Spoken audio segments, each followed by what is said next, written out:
Hi, and welcome back to my channel. Today is going to be the May 2020 astrological predictions. I will give you an overview of what's going on for you this month, as well as diving into your mindset, your home and family life, love and romance, as well as career and money. I will also be rolling the Astrodice to give you a better sense of what's going on this month and to pay homage to my very first esoteric love, astrology.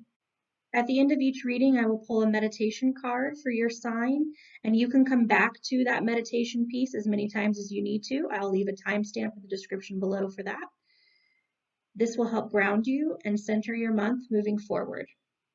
Also, if you're cross-watching for a loved one, I'll go ahead and put timestamps below for the home and family section as well as the love and romance section so you can quickly get that information that you need.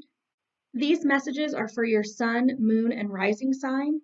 If you don't know what your sun, moon, and rising sign are, that's completely fine. I'll leave a link in the description box below so that you can make a natal chart and learn about your sun, moon, and rising.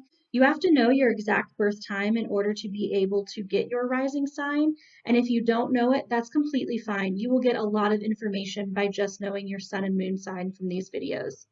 I hope everyone's staying safe out there, and let's dive into our May 2020 predictions. Hi, Virgo, Sun, Moon, and Rising signs. This is your May 2020 horoscope prediction video. Let's go ahead and get started with the theme of your month in May, the Eight of Wands. This is going to be a fast-paced month that contains a lot of changes. Thank goodness that you are a sign that is very quick-witted and has an adaptable mind because things are a changing for you. Lessons you should be learning this month, the Seven of Wands in reverse. Some things are actually okay to give up in life. Sometimes it's not serving you anymore or possibly even hurting you or just burning you out to the point of complete exhaustion. Know, Virgo, that it's okay to let those things go. And that's what you're learning to do. Measuring the things in your life and deciding whether you want to let them go or keep them. Messages from spirit guides or divine wisdom. The King of Pentacles. You actually have the King of Pentacles twice in this reading. So we know that that's a very important message this month. And I love that it's in the position of spirit guide wisdom because that's just like obviously so confirming that this is what they need you to know. You may find that there's a big focus on your home and family this month. You want to embody the personality type of a leader, and abundance is actually coming your way soon. So they're just trying to cue you in into that. Challenges you may be experiencing, the moon. You're struggling to dig deeper into issues this month, and you may not be as connected to your intuitive knowledge as you normally are. This is harkening back to the Seven of Wands in reverse. Connect with your higher self and decide which things are worth letting go and which things you want to persevere past. You'll know when it's your intuition talking to you because if you have a severely negative reaction to something going on in your life, then that typically means it's not for you. But if you're going through something and it's difficult, but you still feel good about it or something about it is still restoring you, then that is something that's for you on your path. I know that as a Virgo, you like to serve others and you will push yourself to the point of exhaustion if that means helping someone else. The lesson this month, remember, is what is not worth our time, what is not worth our focus. We need to be more, we need to be better at delineating between those two things. The energy that you should embrace this month is the goddess Maat. Embrace your truest authenticity. This month is going to require a bit more of you. You're going to be in a position to be more social than you might normally be because people are really needing to hear you speak your truth at this time. Embrace the power that you're being given to make big choices in your life because you are ready to make the right choices. Don't give up on yourself and don't doubt yourself. Don't work yourself into a sense of worry where you feel like, I don't know if I can do this. I don't know if I can take charge. You absolutely can take charge, and people really need to hear what you have to say at this time. Let's move into some more specific areas of your life, starting with the mindset that you should take on. The Ace of Cups in reverse. Deal with your repressed emotions while simultaneously increasing your time on self-care. Virgo is a sign of service to others, and it is definitely time for you to turn that service inwards toward yourself. Take care of yourself, pay attention to yourself, give yourself what you need.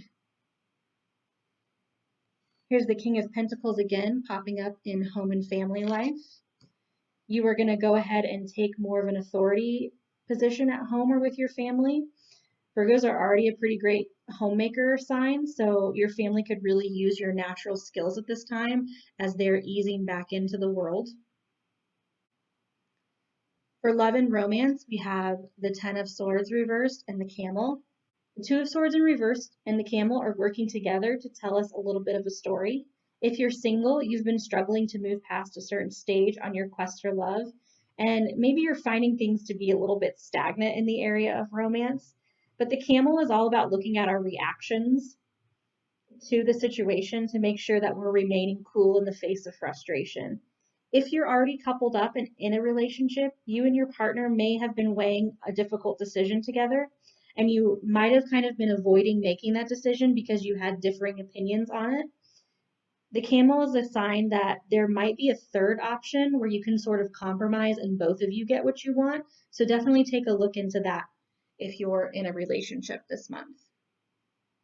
For career and money, the Ten of Pentacles and the Scorpion. Virgos are very hard workers and they can get pretty passionate about their careers. You can see that in the you can see that in the Scorpion card. But I can tell that you've suffered a financial loss, and instead of expressing your disappointment and frustration with this, you may have bottled it up in order to not interrupt the lives of others. It's time for you to look at that chaos and express what you're feeling inside. If you don't, it may just make things fester and you may explode at an inappropriate time later in the month. So don't be afraid to express yourself, which leads me to the actionable steps you should be taking this month. Virgo, I think it's going to be really important for you to focus on your throat chakra. Do some work with meditation or with yoga dealing with the throat chakra. Sing, read aloud, drink some soothing tea for your throat, and don't be afraid to speak your piece. People are going to listen. Everyone's going through a hard time, and it's perfectly understandable that you would be too.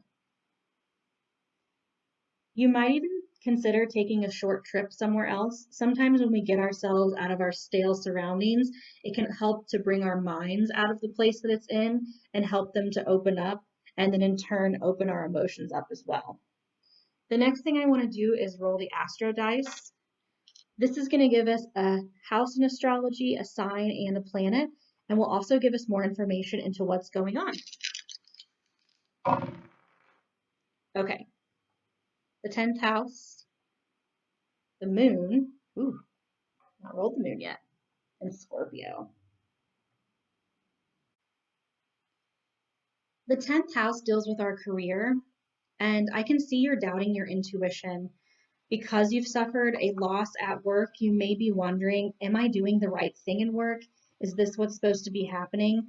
But when we see the Scorpio sign here, it tells me that you're going through a time of transformation, and that loss did have a purpose. It's pushing you on a new path so you can be rebirthed into a better life situation. I wouldn't worry. Definitely trust this intuition. People are going to need it who are around you this month, so keep pushing hard on that. The very last thing I want to do is read a meditation card that I pulled for you earlier. This is something you can come back to anytime you're feeling frustrated or overwhelmed this month to recenter and ground yourself. Find a quiet, safe space where you won't be interrupted, and let's start meditating. Time to quiet down. The overflow of stress hormones will prevent sleep. Stress is not all bad. It's designed to keep you alert. You don't need to be alert right now, though. So have a chat with your internal stress alarm. Close your eyes and say, I hear you, but now is time to be quiet. There's a time to be alert and there's a time to snooze. I am going to get calm now, and I'll meet you again when I'm ready. Repeat to yourself, I can balance my alert time with my quiet time. All right, Virgo, I hope this resonated with you. If it does, go ahead and leave me a comment down below telling me what your thoughts were. Don't forget to like and subscribe, and I'll see you next time.